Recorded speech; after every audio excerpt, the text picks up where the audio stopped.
Yeah, sorry. God, I messed up. Yes, this is Waves. Great jam.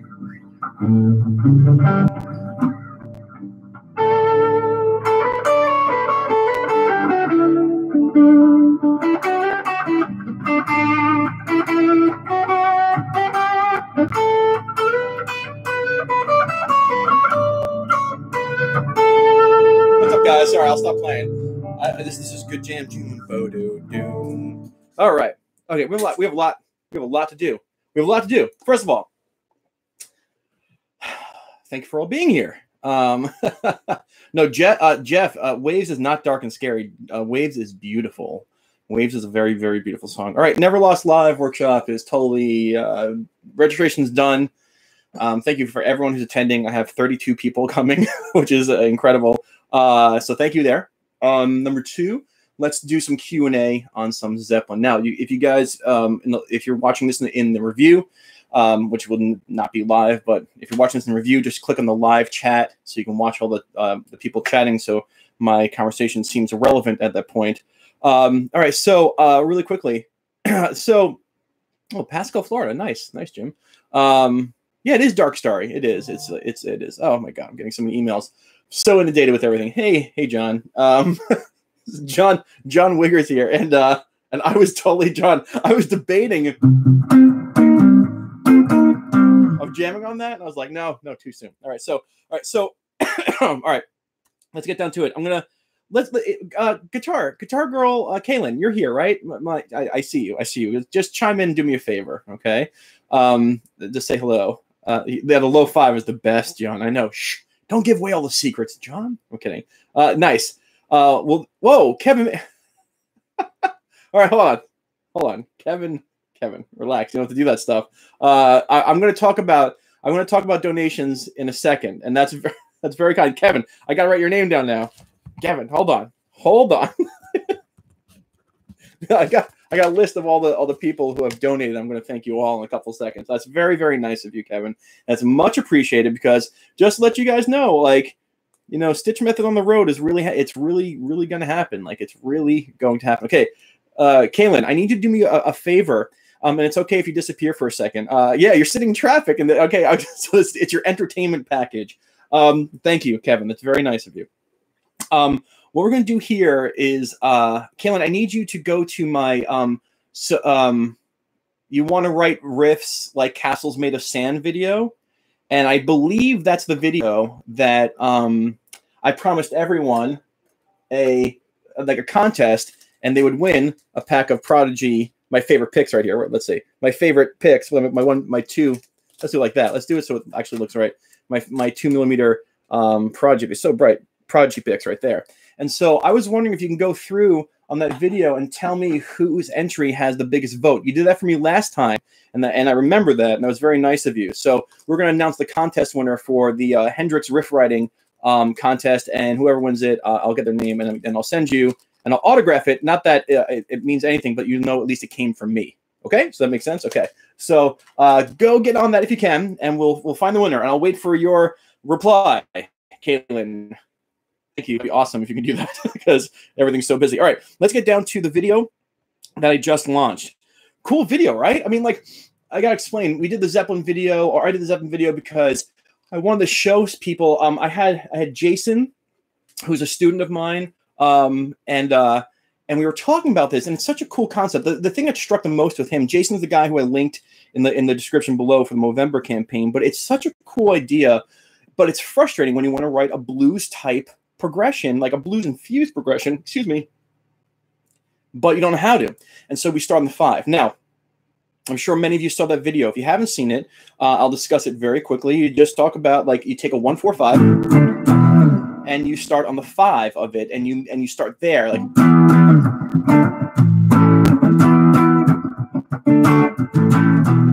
anything, and you're going to get a rock infused, the tone is good, a rock infused, a blues infused rock song, and I do it very differently in the song, but that's the gist, in the video. That's the gist of it. So what I'm going to do right here, I'm just going to go through the comments. There was a lot of like, hey, this is a great lesson, and I thank you very much for that. But I'm just going to, there were some questions here, so I'm just going to sit here and talk amongst yourselves, and let's see. I'm just gonna go through the comments. There's 65 comments as of right now. Oh, it's so funny because in the video I say, you know, you can't really write a rock song in the key of C, and 2 people came in with some songs. Rock and Roll by Velvet Underground is C, F, and G, so that was very good. Thank you. And I said, prove me wrong. You know, it's okay. Perfect lesson, cool, excellent lesson. Okay, so excellent lesson. I've heard many people talk about this concept, but this is from Jeff Height. I don't know if Jeff is here. He's usually here. Imagining the 5 chord of your progressions. 5 chord is what you call a borrowed chord, right? Yeah, you can borrow the chord. It's the dominant of the 5, or the secondary dominant. And you can say, you know, anytime you have a chord that's not in the original key that you're focusing on, you can say it's borrowed. And that is true. But in this case, you're working a 1, 4, and 5. And of those 1s, 4s, and 5s, 2 of them make another 1-4 combination. And so just to bring in that 5 that would seal the deal is how I look at it, but there's nothing wrong with that. That's a great way to think about it. Okay, so hold off on your questions for a second, and I'll get to them. But I'm going through this.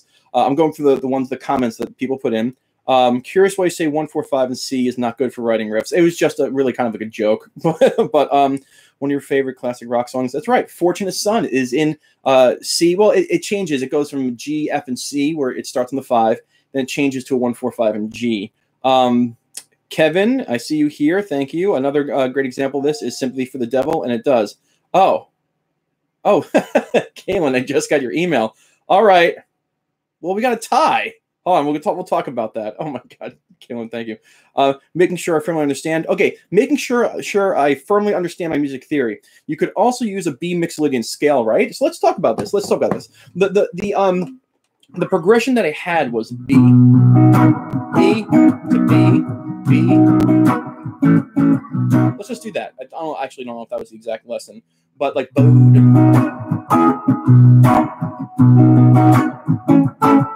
okay, so could you use a B Mixolydian over that progression? So let's just talk about could you, and if you want to say yes or no, and then maybe why. And while you guys answer that, and again, if you're watching this in the replay, look at the live chat. You'll see everyone who's kind of into the Stitch method start chiming in right about now. And the idea is you want to get a rock sound. And John actually, I think John had this question here, and this is good, which is, well, you know, we know modes, and starting with 5, you want to think Mixolydian. That's very, very true. But anything that is blues infused, and you want to remember this, okay? You want to remember this concept, which is if anything is blues infused, and I'm talking the blues, bluegrass, heavy metal, blues rock like Led Zeppelin, we have this mismatched type of setup where you have like a chord playing, and then you have the improper chord, improper scale on top. Let's see. Yes, could, but it wouldn't have the bluesy bite. Yes, that's right. If you use B Mixolydian, it's going to sound perfect. It's going to sound like the Grateful Dead. But what you're looking for is that bluesy bite. And that's where the blues comes into play, is that minor sound over top those major chords. So if I was doing this, you know, I could sit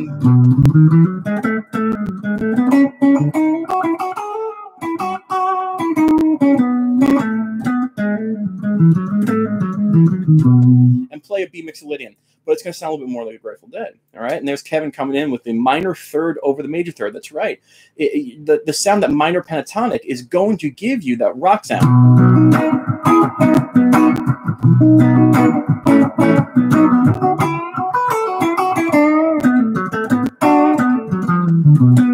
Jazz bass. What's up, buddy? I've seen you commenting on my videos. Thank you for being here live. Okay, so I hope that made sense. You can use B Mixolydian, but you have different options. And the people who are coming to the Never Lost Live workshop are really going to get hit over the head with how your options work. So get ready and bring a hard hat. All right. So let's see. I hope I did an okay job of explaining that. Let's see. Any other questions? Always coming good insights. I'm just going to go through the questions. Sometimes you go back. Okay. Awesome lesson. Can you dig a little deeper into the E pentatonic versus the A pentatonic for soloing on a riff? Whoa. Okay. Well, hold on. Awesome lesson. Let me. This is from Tyler Johnson. I'm going to read this out loud. Really good explanation of how those riffs are created. Here's where I could use some help. Let's say you're in the key of A, using A, D, and E. Okay. Can you get a little deeper into the E pentatonic versus the A pentatonic, either for soloing or riff writing this way? Well, because you want to, if you start on the 5, home now becomes a 5. So the E minor pentatonic is going to work. And so he asked, can you dig a little bit deeper into the E pentatonic versus A pentatonic, either for soloing or riff writing in this way? Well, if you're home, if you start on the 5 and it's E, you want to dig into that E minor pentatonic. What's up? That's Jason right there. This is the Movember campaign. If you want to donate to his campaign and help men in need and suffering, and it's all explained right there. You can go look at the link on my new video. That's Jason right there. Jason Ackerman. Hello and good evening. I get that the E pentatonic notes would all be in the key of A, but am I right in saying you're kind of teasing a Mixolydian approach to the riff? Well, you're not really teasing a Mixolydian approach. Like, you have a Mixolydian type chord progression starting with 5, 5, 5, 4, 1, whatever. But it's if you want the Mixolydian, then you would put the E Mixolydian scale, which would be the A major scale. And I don't want to get too heavy on the theory here, but what makes you choose between the pentatonic positions E versus A? The A minor pentatonic wouldn't really work in this case because all the gravity is working towards the E. If you have this progression that starts on the 5 and lands on the 1 and stays on the 1 for some time, you can probably get into A minor pentatonic in there. But the E minor pentatonic is going to work really well. What makes you choose between these pentatonic positions, and what extra notes might you want to toss in? Extra notes always, blue notes, major minor third swing, stuff like that. So like, there's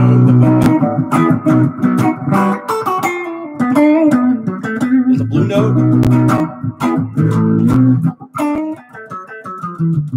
There's a major third. All right, so oh wait, I don't play it right. I don't play this right. Wait, oh my god.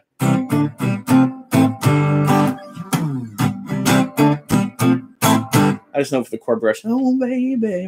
All right, so that was one question answered. Let's keep going, and if I can actually get this down. I got to watch my time. I have an 8-something lesson, I think. Thanks, Ian. So much to learn. I'll give me 1 second. Stitch up to your goal. Thank you. Again, just going through the questions. Okay, so if the riff is the minor pentatonic of the 5, does that mean you can solo using the minor pentatonic of the 1 or stay with the 5? I just answered that question. This is from Alexander Ramirez. You want to solo in the minor pentatonic of the 5, where your start is. Your start is your home, and so you want to be there, Alexander. Okay, Chris Zimmy, what's up? I'm sure I'll run into you in person soon. Great lesson, thank you. I thought this was about Greta Van Fleet. That was funny. Another winner, thank you. Cheddar, if you're here, yes, steal away. Okay, so answer the questions on the. Okay, so now any questions that you guys have here in person about Led Zeppelin before we do the grand review, and you guys got to, since we have a tie, you guys got to vote. I'm sorry to do this to you, but we'll actually. Okay, while we're doing that, Kaylin, who is a Guitar Girl KB, if I have to make sure, yep, has emailed me the official results, which is it's a tie. It's between Paul Kantz and SRV Never Loses, both with 4 thumbs up. So if you guys will do this next week, okay? I'll do it again next week just in case everybody's watching. We'll have a... I'm in Florida. I live in Florida. And we're having a recount. Oh, my God. Why do I live in Florida? All right, so I need to do a recount, okay? So I need you guys to vote, and I'll tally up the votes next week. Results of what? I have... if you watch my... So you want to write riff like Castle Made of Sand Hendrix video. If you go to Stitch Method, and if you type in Stitch Method Castles Made of Sand, you'll see this video. I asked people to create some riffs and have people vote on it. And so whoever has the most amount of thumbs up on my comment section it's okay. Oh, you made a submission. Oh, good. Okay, well then you have time to also vote for Fasal. Okay, so go vote on that, and we'll do it again next week, okay? And if the results are the same, I'm just going to tear the package in half, and each person gets 3 picks. Okay, and so so let's do some questions. Okay, so Traveling Riverside Blue, what do you play on the 4, major or minor pentatonic? Now, Traveling Riverside, you're talking about if you're playing a rock riff, or are you playing the blues? So, like, I just want to ask that question. You're talking about if I'm playing just the blues, and the 4 chord comes, or in this case, you know...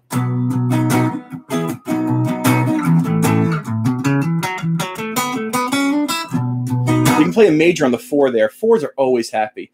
4s are happy, man. Like, but I would play the major. Like, but it depends. I mean, like, you gotta understand. I want to explain something to you that music theory is called music theory. It's not called music science, and it's not called music math. You know, there's ideas of what's up, Tom? Hold on for 1 second. Tom, Wani was canceled this year, so we're not going to get a chance to see each other and hang out. And I'm buying an RV, and I wanted to park my RV next to yours, and we were going to party. That's not going to happen, Tom, so that made me very sad. But I'm sure we'll see each other at another festival. Just email me whatever festival you're going to, and I'll see you there. All right, so so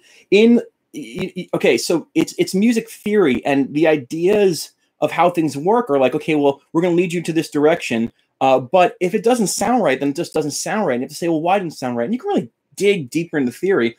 But because 4s are happy, like if I have a progression that sat in the 4, and I was like,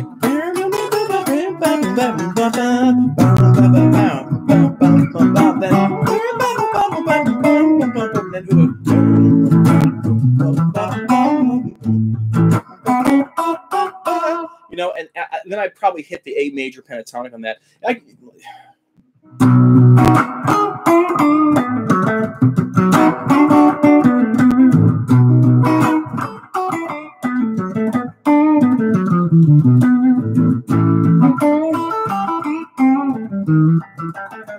You see, like, the A minor does work, and it has the bluesy sound, so it really is up to you, and you can mix and match. And I'll stop talking. Okay, I haven't really done anything with this concept yet, but I have been playing the crap out of the riff from how many more times? Yeah, I know. It's right. I mean,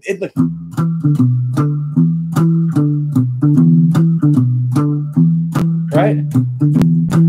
But, like, what's that one? Well, my favorite part is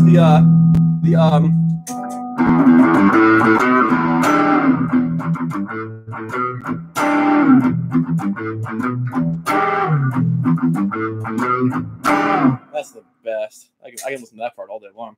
All right, so before or is this lesson rock? Mixolydian fits in with the 7th chord. Is there a similar type of chord for the Dorian mode? A minor 7th chord. A minor 7th chord. Actually, no. Well, a minor. Wait, is there a similar? You can play. Okay, Brian Stebbins. If you watch my I know it sounds weird. I don't know if you're into Fish, but like if you watch my quintessential Trey Anastasio video, and if you watch my Surviving a Dorian Jam, you know, there's a lot of wiggle room in Dorian because there's different approaches. The correct chord would be a minor 7th chord, but you can also play Dorian on top of a dominant 7th chord. It's going to sound absolutely fine. And in those videos, go through Stitch Method, educate yourself. You'll see that you have a lot of room as to what you can do. Did you name your Les Paul Crackhead after it broke? I should have, but that wasn't the first time it broke. It should be called Triple Crackhead, unfortunately. Some Achilles Less Stand Lakes and Best Zeppelin. Oh, man. I don't know if I ever learned how to play that. Maybe a 2-day event on the weekend of April 5th. Oh, that's what they said. Yeah, okay. Yeah, well, maybe I'll be there. Okay, we'll see you there. Theory is only for explaining someone else what you're doing. Well, not true. I mean, it is when you're trying to explain it, of course, but it helps also, like, kind of, you know, if you're stuck, just degunk something, a thought process. Yeah, Brian, so watch my Fish videos or my Surviving Dorian Jam stuff. That should help out. All right. So really quickly, what time is it? I have to do this. And I know, like, people are going to roll their eyes, but I have to do this. And I feel so bad. I'm going to end this. You got to understand is there's a donation. Don't donate. Kevin, thank you, but you don't have to do this. That's not what this is about. there's always a donation link on the bottom of my videos. And I always say, if you donate, I will reach out to you. But I've had so many donations, and thank you that I haven't had time between getting the workshop ready and teaching and everything. And so I have a list of all the people who have donated. I'm just going to read their first name and last initial with a sincere thank you. I'm reaching out to, if you're here, great. Maybe you see this in the replay. We have John V, thank you. Jason W, thank you. Lewis O, thank you. Kevin O, thank you. Richard W, thank you. Christopher T, thank you. Jeremy R, thank you. David B, thank you. Alan A, thank you. Eric R, thank you. Hardcore Watch, thank you. That's not a person's name. So Edmund, Edmund, is it Edmund C? Edmund DC? Edmund. Russell S, Phil W, Edward S, John V, Kevin M for today. Guitar Madman, I know you did that, but also and a special thank you to Robert, two last initials E and then D. And Robert, thanks so much. Very, very special donation on that one. So I'm just going to give that the highest honor, even though all those donations really meant a lot. So thank you. I just want to at least acknowledge that you know that I got them. Okay. And so I only have about 5 minutes. What kind of questions do we have about anything? It could be not guitar, just life, how to be happy, how to, I don't know. Anyway, so let's see. Hey, Stitch, can I ask about the ending of 12-bar blues? Whether it's major or minor 12-bar, does that last bar always end with a major 7th chord? No. It ends on a dominant 7th chord. It's going to be a dominant 7th chord 9 times out of 10. Because that dominant 7th chord, if you're in A blues, is an E7, and that is begging to come back. Hey, Steve. Yeah, you are. Well, Steve, first of all, okay, you're here. Thank you. First of all, I got your donation, and thank you so much. And you just outed yourself here, so thank you so much for your donation. And then he calls me, and you're coming to the workshop, man. You're coming to Never Lost Live, and I sent an email out to you. I think I need your shirt size. All right, so thank you, Steve, and hopefully we'll see each other soon in person. You're the best guitar teacher I've ever seen. Cut down my learning curve, understanding modes and weeks. Thank you, Jessbase. That's very, very nice of you. Fishy Fish, I enjoy all your videos. Thank you. So if you're in a major type blues, maybe a jazzy blues, I'm back to Albert. It could end on a major 7th if you're playing a major blues. But usually it's going to be a major chord or a dominant 7th. Even in the minor blues, that last chord's a dominant 7th. It helps it bring it back to the 1. So I hope that made sense. Oh, David, I gave you a shout out. I didn't see you were here, so thank you for that awesome donation. Don't do it again. Thank you, but I want to mention your name. What progression goes best for Florida Voter Blues? I don't know. I should make up a Florida Voters Blues song. This state. The Emerald Riders. Am I filming our jam sessions? Wait, at the where? Filming your jam session? Question mark. Are you talking about like when I sit and jam, or at the workshop, or with Sean Daniel? Actually, I'm going to text Sean right now. There, let me see something. Sean, I got to text him. Of course, I'm just texting. Don't mind me, just multitasking. So thank you. Thank you, Donald. It's very nice. At the workshop. Yeah, one of my students is actually coming in from Baltimore, and he is a professional videographer, and he's also a student. And so he is going to be filming everything, and I'm going to be putting highlight reels on YouTube to show you guys how awesome it is, if it is indeed awesome. It should be. Yeah, it should be a lot of fun. Sorry, more emails coming in.